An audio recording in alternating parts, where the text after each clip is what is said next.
Alright, we're going to work on a simple shirt for our fairy. So to do that, let's just isolate the body so we don't have too much other stuff cluttering up our view. So we need to start by creating a spline shape that represents at least somewhat of a shirt object. So we're going to do a relatively simple sleeveless shirt. So we can draw that in this view pretty much right over the top of the fairy here. On about here. Now, there's really nothing about this that's going to be absolutely perfect. And it's one of those things that with cloth, we have the opportunity and ability to go back and modify some things after the fact if we have to. So we'll close that up, and then we're going to go back to our vertices here. And as we think about needing to pretty much wrap this around the body, we're going to need to make this a little bit wider here. And a little bit wider here, so we've got room for it to actually get along the sides of the body. And these should be alright, but we'll bring them up and out just a little.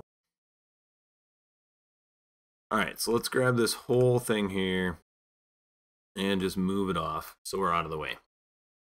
Now, for this, I also want to go and rotate it so that in my top view, it's flat onto the top view here.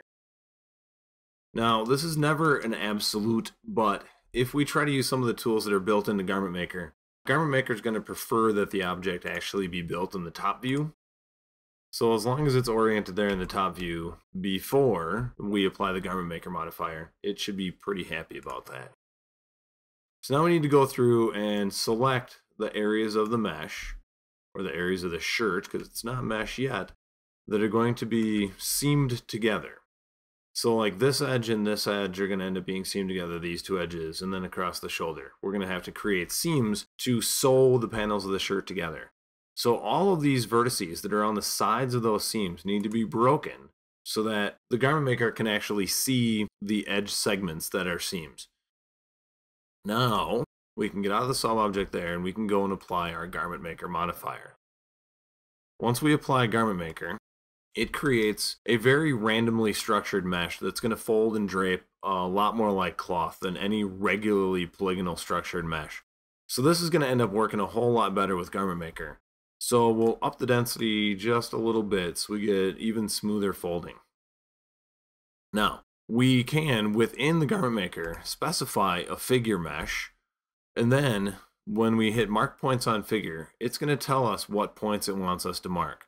So it wants us to pick center of the chest there, and then the waist, and then the head. Actually, that's about the chin, and then shoulder, shoulder, wrist, and wrist. All right, so once that's done, we can go into the Garment Maker, under panels, pick one of the panels to be the front of the body, and we'll set that as front center. So it'll move that to the front of the body. We'll grab that one, set it as back center, and it'll move that to the back of the body. Now we can see it doesn't really understand the mesh quite so much. So we're just going to grab those two panels and move them both forward so that they're outside the physical geometry of the mesh. Now if we go to seams, we'll grab the top of the shoulder there and the top of the shoulder there, and we'll hit create seam. Now, if this seamed spline length warning comes up, just hit OK and then increase the seam tolerance and then hit create seam again. Oh, got to actually reselect those and it'll build that seam for us. Alright, so now we'll go to the other shoulder, create seam, and then the sides of the shirt. There we go, create seam. So now we've got all of our seams set up where the parts of the shirt need to be pulled together. So we can get out of the seams, and then above this, we'll apply the cloth modifier. The cloth modifier kind of needs two parts to work correctly. It's going to need the cloth object and a collision object in order to pull the cloth around. So let's go to our object properties, and we're going to, first of all, select this piece of cloth and make it cloth. Now, I'm going to go to add objects, and we're going to add the body object as a collision object. So once this is set up, we're going to modify our offset a bit and make it a little bit lower for the offset so the clothing, as it's pulled on, can get a little bit closer. Again, we'll set the offset down to about 0.2. And I'm going to change my preset to start here. We're going to try cotton to see how that works to begin with. Default should be pretty close to cotton for what the settings are. So we'll hit OK, and then we're going to hit Simulate Local Damped. Damped is going to basically pull it together a little bit more slowly. So as the material pulls together, it doesn't kind of slam into itself and get those seams a little messed up.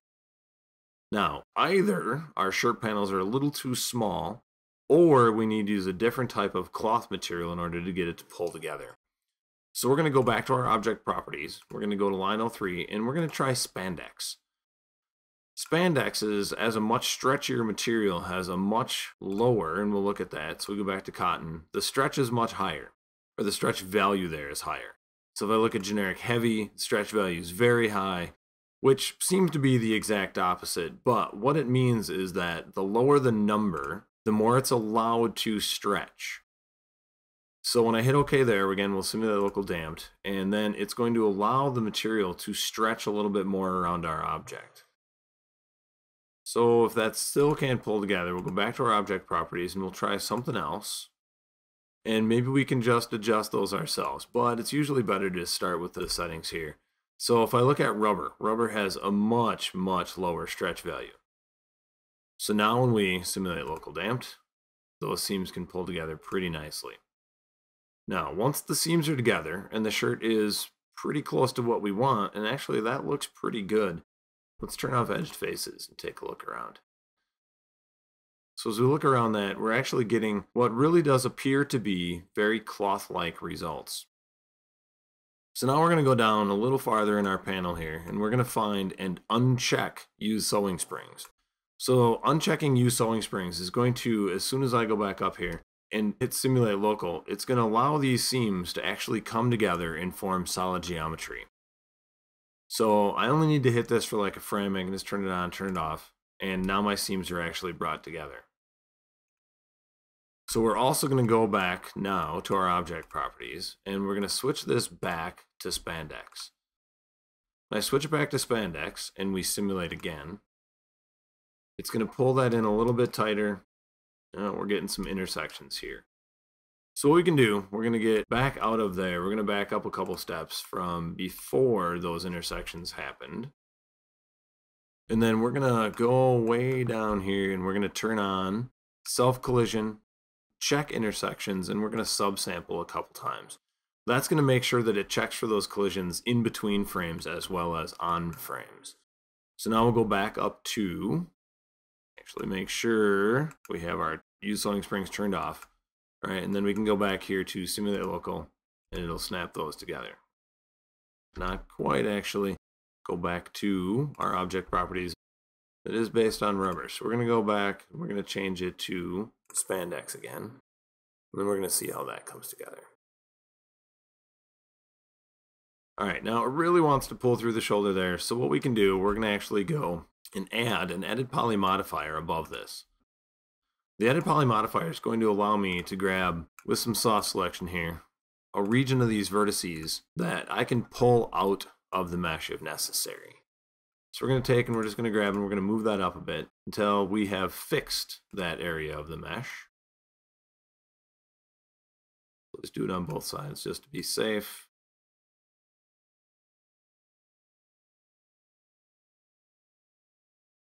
Everything else looks good. I'm not seeing any intersections anywhere else. So we can get out of there. I go back down to the cloth. And now I need to make sure that this is now what it considers to be its initial state. So I'm going to hit set initial state. And as soon as I do that, you can see it kind of bulges up a little bit extra. That's because it's now again applying the edit poly modifier on top of what's already there. So now that edit poly modifier can be thrown away. And once it's thrown away, I now have no intersections there on the body. All right, so that is a pretty decent looking shirt.